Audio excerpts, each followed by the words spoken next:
been an impressive performance, hasn't it, from Giovanni van Bronckhorst. He's not one, as you all know, Craig, to go screaming from the rooftops about what he's going to do or what he has done.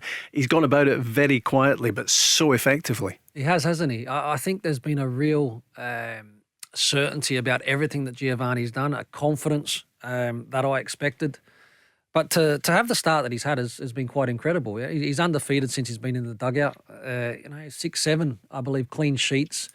Morelos getting goals and tinkering with the system, not the formation as such, but just like I said, little subtle changes within the roles of certain players. And he's got a massive performances from this team leading in. So he thoroughly deserves the award. Like I says, I think the pleasing thing is that Morelos also is back, scoring goals, looking well, playing with a smile on his face. So fair play to Giovanni. He's done a very, very good job. But as he touched on, Manager of the Month is not what he's after. He's after the end of the season. He wants that trophy at the end of the season. There's another prize he's after, and it's the big one, which could unlock, of course, the riches of the Champions League. Straight into it for the Scottish champions. Someone else with a smile on his face, I would imagine, at the moment, is Rangers fan Sean. Hi, Sean.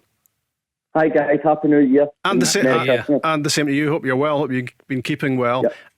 Not bad. And you'll be echoing, Sean, everything that Craig said there about Giovanni van Bronckhorst and how big an impression he's made in a short time. Yeah, I'm happy with his doing. I think he's doing a good job, obviously. Hopefully going and win the league, get into the Champions League, because some people say it's 40 million, some people say it's 50 million. I think it goes up every time today. So. Yeah.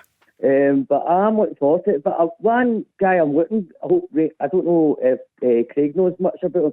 The young PSG boy Rangers I might be looking at. Is that speculation, Craig, or is that true? Yeah, look, to be honest with you, I've only seen the stories that have been out there. Xavi Simons. Yeah, Simons. So again, look, I mean, in terms of the network that Giovanni has, it stretches quite far. Obviously, you touched on the City Group in previous shows, but you know, to be shopping or potentially shopping in these type of places, these type of clubs, Sean, would not surprise me at all.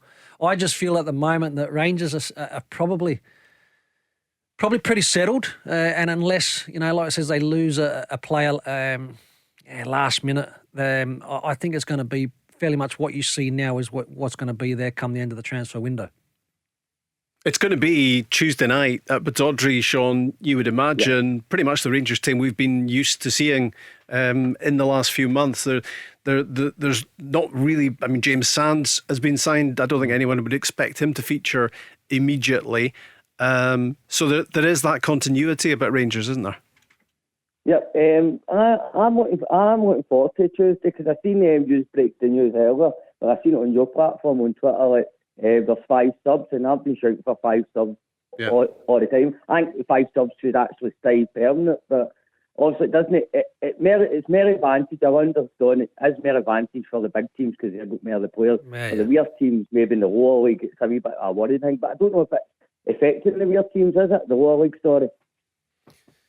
In terms of, look, the subs, the 5 sub rule, Sean, I'm a little bit like you as well. Look, and just in case anyone hasn't heard it yet, from this week, from next week, from Monday, there's going to be 9 on the bench, and you can use 5 of them. Yeah. You can use 5. And look, again, my opinion on this is that it certainly plays in the hands, or is an advantage for the bigger clubs. There's no doubt about that, because they've got bigger squad depth, therefore more opportunities to try and change things from the bench. Obviously, the mid to lower clubs, probably not in that position.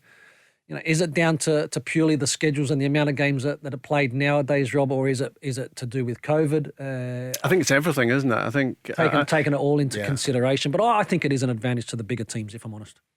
Let's hear from the player of the month.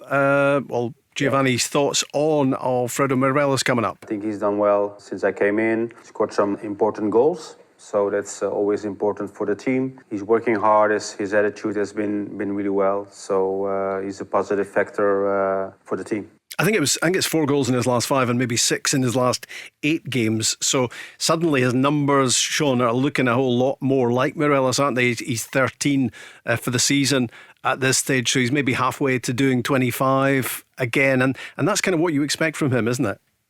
Yeah, it should be. Well, I think I said at the start of the season, I don't know if it was Rob or Paul I was speaking to, and I said, well, if he wants to be a top striker and be valued, what people are saying 20 plus 25 million, he's got to score at least 20 to 30 goals. And I think he was on 5 goals, and I think Mark Greedy says, well, he's only got 25 to go.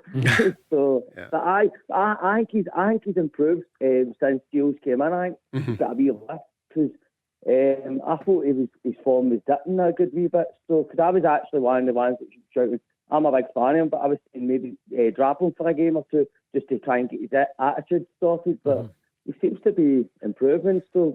But see, to be honest, Rob, I actually think maybe a change of management, nothing against Steven Gerrard because it's what he done, but I think it's worked for Rangers, and I think it's even worked for Aston Villa. I think both parties are actually when I watch them. Seems to have worked out. Is there less of Morelos than there was, Craig?